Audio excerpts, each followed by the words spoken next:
Well, time once again for Money TV. I'm Donald Baillargeon. Always a pleasure to have you join us. Money TV is the program all about money and what makes it happen. Little history lesson this week. In 1789, in a letter to French physicist Jean-Baptiste Leroy, Benjamin Franklin pontificated a bit about the new U.S. Constitution when he wrote, "Our Constitution is an actual operation. Everything appears to promise that it will last, but in the world, nothing is certain but death and taxes." Now, throwing in that last line may have been an attempt to temper his enthusiasm, but those words came to light in the events of the last several weeks after the Supreme Court decision on Obamacare was followed closely by more political rhetoric over what to do about the Bush tax cuts. And that may be the only time we ever hear Ben Franklin, Obama, and Bush mentioned in the same two sentences. Well, many people think the U.S. Constitution took a hit to the broadside when Chief Justice John Roberts declared the insurance mandate to be a tax. By rendering it a tax rather than a mandate, it becomes constitutional as Congress has the authority to levy taxes. Realistically, it's not the ruling that either side wanted. Opponents wanted the law thrown out. Supporters wanted it to coast through the courts unscathed.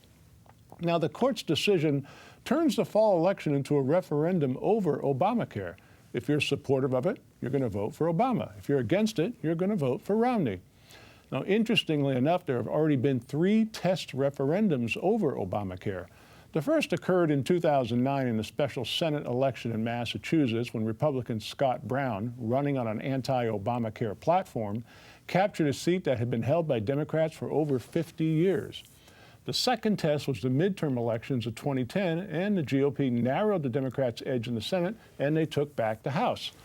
The third test just happened. It was the recent recall effort in Wisconsin, and Republican Scott Walker became the first governor in U.S. history to survive a recall. So the administration, well, they went back to their roots, and they trotted out the class warfare horse, again making a determination that rich is defined as any family earning more than $250,000 per year.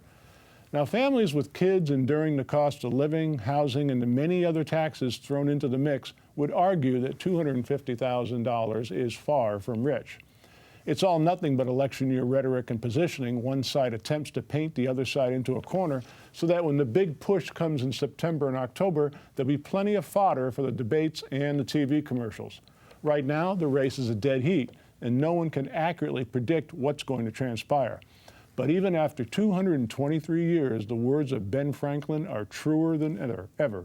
In this world, nothing is certain but death and taxes.